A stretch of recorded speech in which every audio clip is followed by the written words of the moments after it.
Um sistema que atende a 150 milhões de brasileiros, consome quase a metade da verba do Ministério da Saúde e tem histórico de reclamações. Diz que não tem médico, outra hora não tem anestesista, e daí vai. Um dos problemas são as fraudes.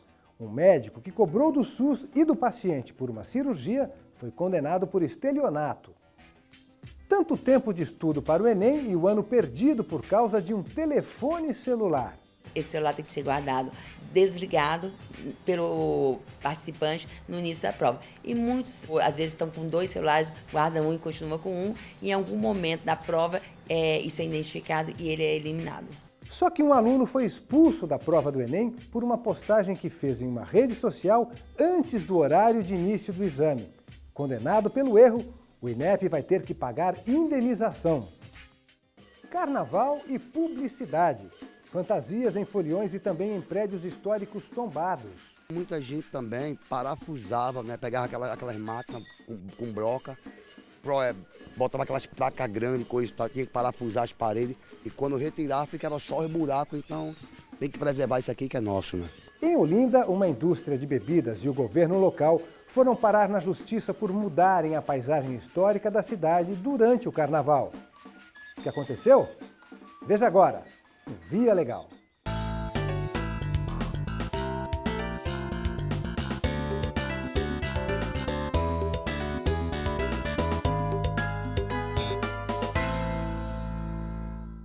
Quase 150 milhões de brasileiros são atendidos pelo SUS, o Sistema Único de Saúde.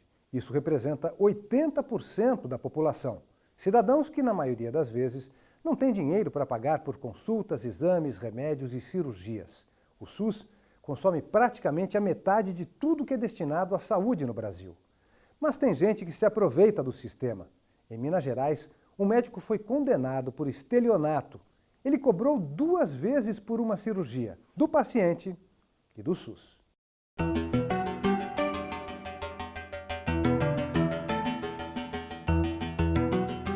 Que a saúde pública no Brasil tem problemas não é segredo para ninguém.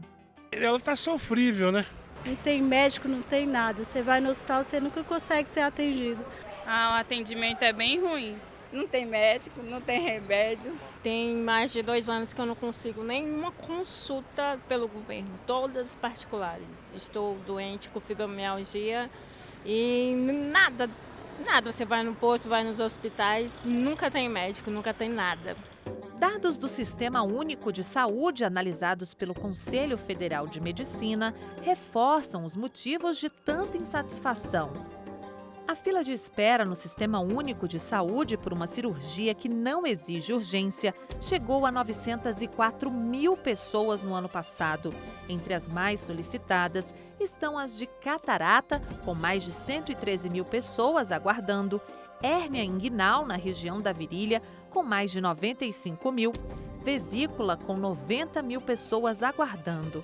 Para a cirurgia de varizes, mais de 77 mil aguardam. Uma espera que pode ultrapassar 10 anos. Olha, eu estou com o pé aqui, está com 2 anos, para fazer uma cirurgia e nunca consegui no hospital de base. Um drama para milhares de brasileiros, como a dona Maria Rosa. A longa espera por uma cirurgia vascular agravou ainda mais os problemas de saúde dela. São 10 anos, quase 11 já. Esse tempo todo que eu estou esperando. Se eu tivesse feito no comecinho, eu já não estava nesse ponto aqui. Que ele chegou a estourar, cheguei a perder muito sangue, cheguei a ir às pressas para o hospital. Até hoje estou desse jeito aqui, ó. E as justificativas para a demora são as mais variadas.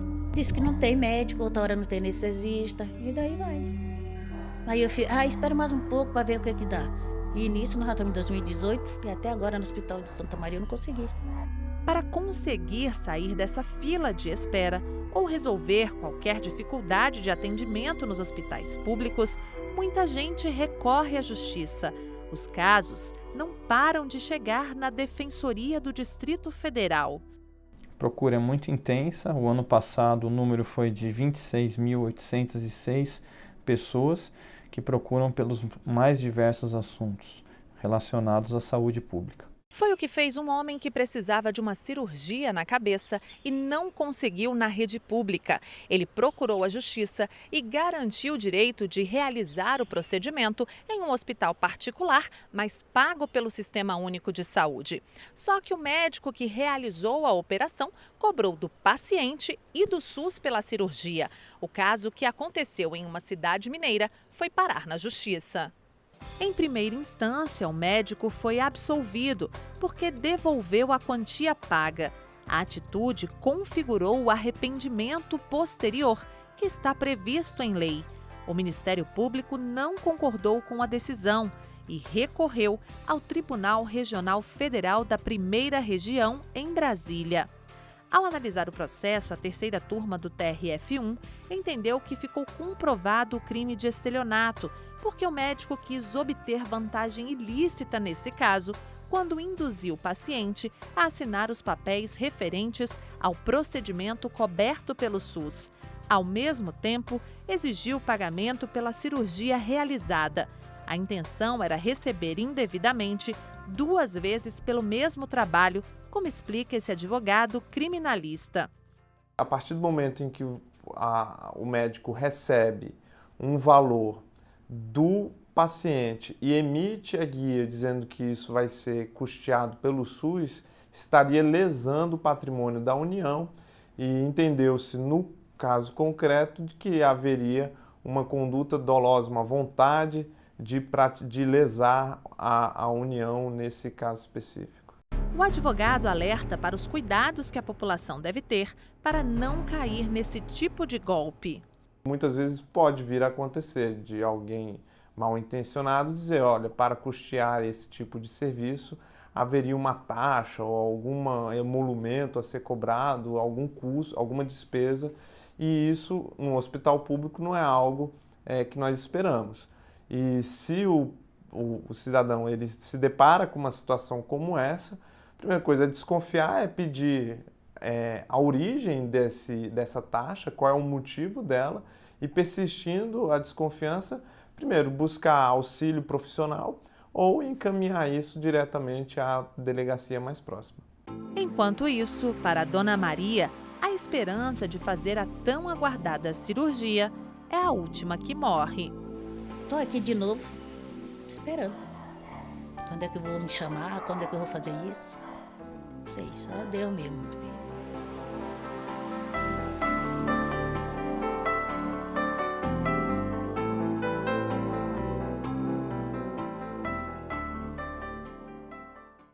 Nem computador, nem tablet. O principal meio de acesso à internet, de acordo com o IBGE, agora é o celular. E ele não sai das mãos de jovens e adultos. Essa dependência do smartphone cria problemas no trânsito, no trabalho e principalmente nas escolas. Em São José dos Campos, no interior de São Paulo, um estudante foi expulso da prova do Enem porque fez uma postagem em uma rede social. Só que houve uma confusão. A publicação foi antes do início da prova. Veja os detalhes dessa história na reportagem de Letícia Lagoa. Essa cena já é bem comum. Para todo lado tem sempre alguém de olho no celular. E as estatísticas confirmam. Mais de 200 milhões de aparelhos com acesso à internet estão nas mãos dos brasileiros. É praticamente um smartphone para cada habitante. Mas não é em todo canto que o celular é bem-vindo. Algumas empresas, hospitais e bancos proíbem o uso durante o expediente. Nas escolas, há quem defenda a tecnologia para fins pedagógicos. E em salas de aula, os mais conservadores questionam. Ele causa uma distração muito grande, por mais focada que a pessoa seja, ela recebe uma notificação de alguma rede social, alguma coisa assim, é quase irresistível olhar, então fica incompatível com ter que ter toda a atenção para a aula, para a dinâmica do professor, para aquele envolvimento com a didática que está acontecendo, com o aprendizado que está acontecendo naquele momento e dar atenção para os diversos inputs que você tem do celular. Então, realmente não é compatível. O estudante Gabriel concorda com as regras do cursinho de não poder usar o aparelho durante as aulas.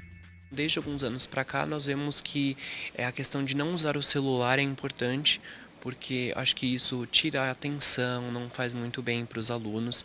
Então, manter o contato com o professor sempre, eu acho que é uma questão mais de respeito também e que isso ajuda as próprias pessoas que querem estudar, que querem fazer o vestibular. A gente orienta inicialmente que não é adequado, mas na verdade eles têm essa orientação desde o começo, então as medidas são bastante fortes, né? A gente chama os pais para orientação e realmente não admite o uso. Nos vestibulares, o uso do celular dentro das salas também é proibido. Mas o que muita gente não sabe é que ele tem sido uma das principais causas de desclassificação no Enem, o Exame Nacional do Ensino Médio. Segundo dados do Ministério da Educação, nos últimos 2 anos, cerca de 3.500 candidatos foram flagrados com o aparelho durante as provas. Esse celular tem que ser guardado desligado pelo participante no início da prova. E muitos, às vezes, estão com 2 celulares, guardam um e continuam com um, e em algum momento da prova isso é identificado e ele é eliminado. Nós temos todo um trabalho de monitoramento, né, para além, inclusive, de local de prova, com apoio de empresa especializada para monitorar toda a rede social, inclusive postagem de eventual material do exame. Um estudante de São José dos Campos, interior de São Paulo, foi um dos monitorados pelos fiscais. Valtelon postou na rede social esta foto de confirmação da inscrição no Enem. E, segundo ele, 11 minutos antes do início da prova. Mas o Instituto Nacional de Estudos e Pesquisas alegou que o registro havia sido feito durante a realização do exame. A regra de colocar no porta-objetos já existia naquela época. E o aluno só é eliminado desde 2012 se fizer postagem durante a realização da prova, né? Há um entendimento dos órgãos daquela gestão naquele momento que ele postou durante a prova, por isso que ele foi eliminado. O rapaz se sentiu prejudicado e levou o caso para a Justiça Federal. Ele pediu indenização por danos morais e materiais. O processo foi julgado na primeira instância a favor do candidato, que conseguiu comprovar o horário da postagem. A decisão foi confirmada pelo Tribunal Regional Federal da Terceira Região. Ele foi reconhecido em primeiro grau direito aos danos materiais por não ter participado da prova, direito aos danos morais, porque o fato de ele não participar da prova causou uma frustração nesse candidato, né? E lucros cessantes ele pediu, mas não foi reconhecido, porque lucros cessantes teríamos partido do pressuposto de que ele tivesse sido aprovado no certame, né? Uma certeza de que ele seria aprovado no certame, mas isso é impossível de se saber, né? De modo que aí não foi reconhecido em primeiro grau e nós mantivemos por esse fundamento. O INEP foi condenado a pagar R$10 mil ao jovem de São José dos Campos. O Instituto informou que vai recorrer da decisão. E para não correr risco nos dias de provas, tem estudante que prefere ficar longe das redes sociais. Eu aviso só familiar, avisava que eu vou desligar o celular para eles não ficarem se preocupando. Mas de postar essas coisas eu sempre evito, né? Pra não dar problema nem nada. Conheço gente que tá no cursinho há 5 anos já tentando algo pra um detalhe, você perder sua chance, sabe? Você simplesmente perder seu ano. É uma foto que comprometeu a sua faculdade próximo ano ou algo do tipo, né? Então não tem o porquê. E Juliana, que está tentando uma vaga na Faculdade de Medicina, já é mais radical. Nos últimos exames, preferiu deixar o celular em casa.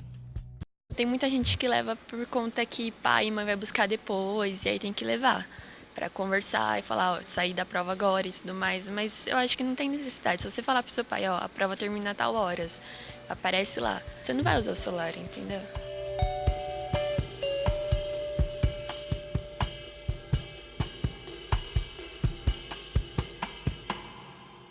As fantasias e a alegria do carnaval passam, mas as marcas da folia muitas vezes permanecem depois do desfile dos blocos. E isso deixa de ser brincadeira quando acontece em áreas tombadas pelo patrimônio histórico. Em Olinda, Pernambuco, fachadas de prédios que deveriam ser preservados foram pintadas com propagandas durante o carnaval. Mas, depois de uma condenação, a beleza original voltou às ladeiras da cidade. O casario colorido das ladeiras de Olinda, em Pernambuco, enche a vista de quem visita o sítio histórico da cidade. A paisagem inclui ainda belíssimas igrejas, que foram erguidas durante a colonização portuguesa, no início do século XVI. Esse conjunto de obras na Cidade Alta se tornou patrimônio histórico e cultural da humanidade em 1982. Roseli veio de São Paulo com a família e ficou encantada com a beleza de Olinda. Muito bonitas coisas, as casas também achei bonito. E assim, o formato das casas, né, que eu achei, só via pela televisão. Aí quando cheguei aqui e vi, achei muito legal. Cerca de 1.500 imóveis do sítio histórico de Olinda são tombados pelo IPHAN, Instituto do Patrimônio Histórico e Artístico Nacional. Qualquer alteração nas fachadas, interior e calçadas deve ser autorizada pela instituição. Tudo para preservar o patrimônio e evitar que parte da história seja apagada.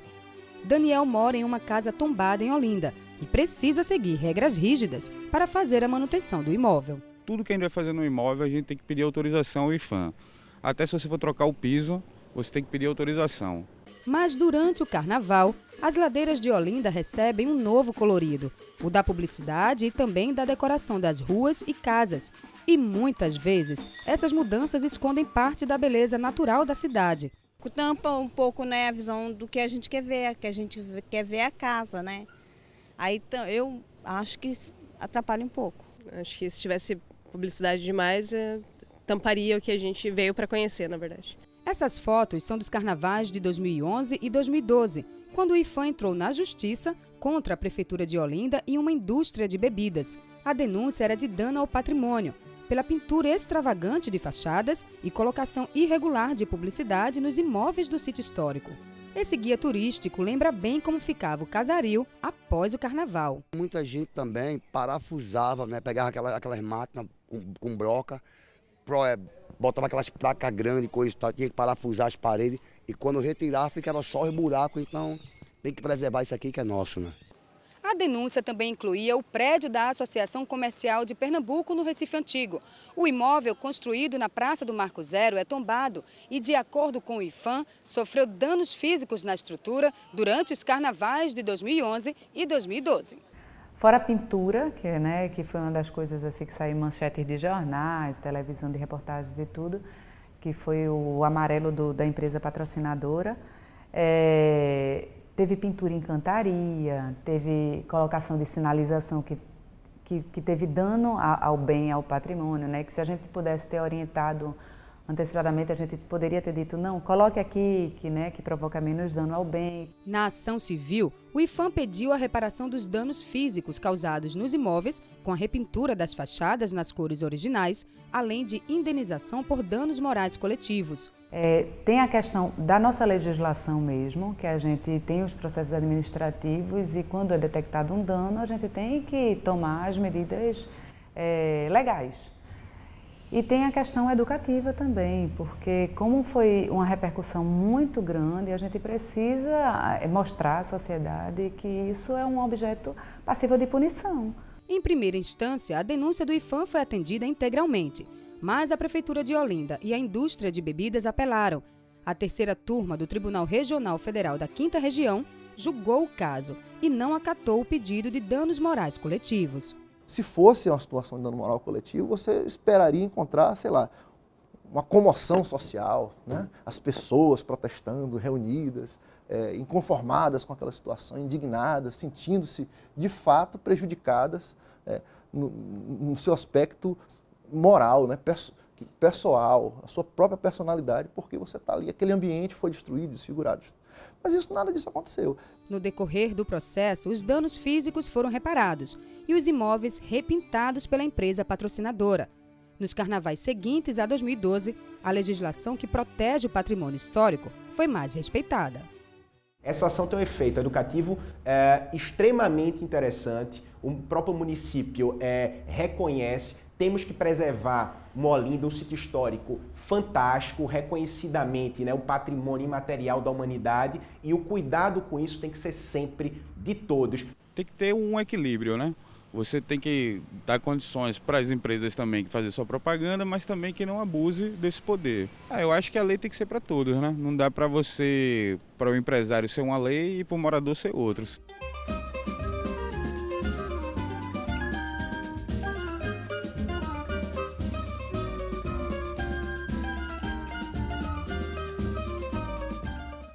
A discussão sobre atividades que apenas profissionais de educação física podem exercer ganha um novo capítulo.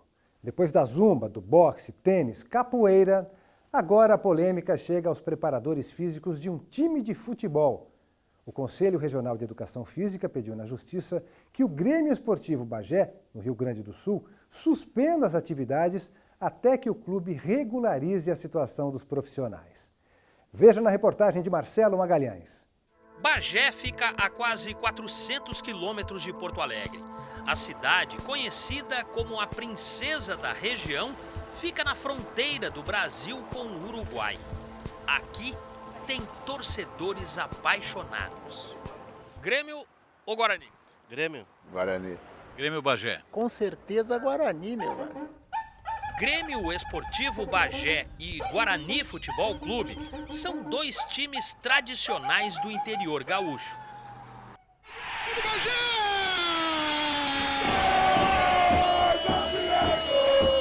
Avante, Galdinegro.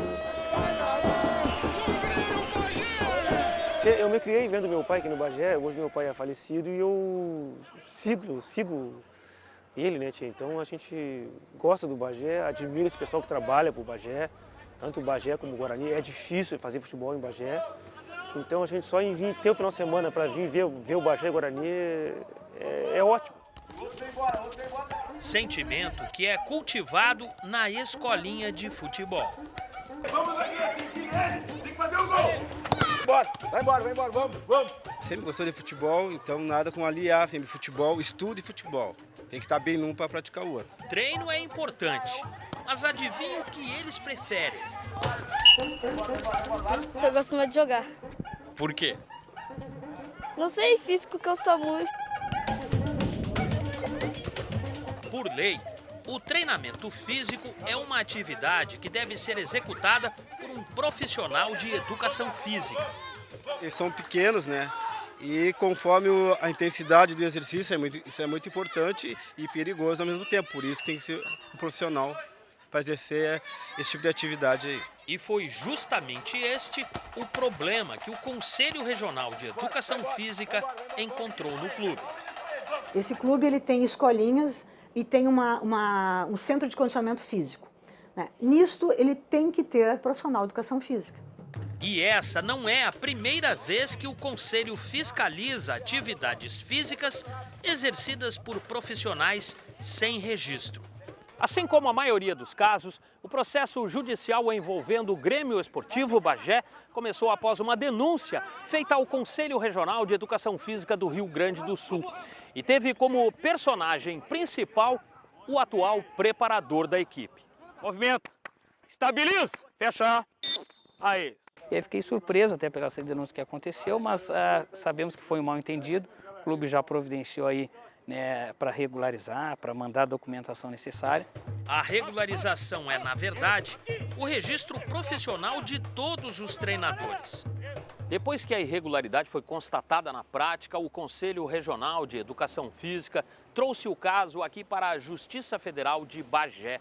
O Conselho pediu a suspensão das atividades até o clube regularizar a situação do profissional que atua na preparação física. Com base nas provas apresentadas, que na época apontaram que o preparador não estava registrado no Conselho, a primeira vara federal de Bagé aceitou o pedido e determinou: o Grêmio deve suspender as atividades até que tudo seja regularizado. Na verdade, todos os diretores têm outras profissões, não são profissionais do futebol.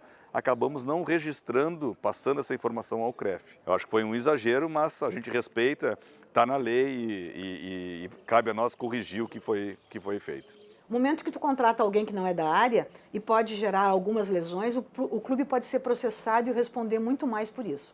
Ao passo que se o clube contrata um profissional, ele tem o apoio do conselho também, porque qualquer erro que esse profissional cometa, o conselho pode atuar junto ao clube em defesa do próprio clube. Para quem está começando a carreira, a decisão representa uma segurança e tanto. A gente precisa de um preparo físico bom, a gente precisa estar animado, motivado, a gente precisa para correr, para se sentir bem, resistência é muito importante. Hoje o futebol mudou muito e E o físico é 80% hoje do futebol. Então, tu pegar um bom preparador físico, isso ajuda bastante.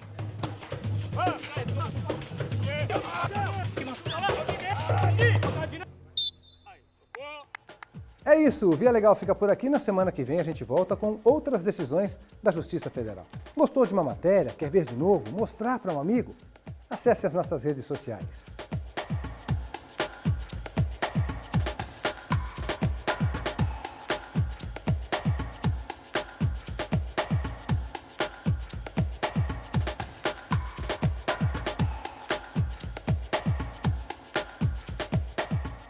Curta, comente, compartilhe. Tchau!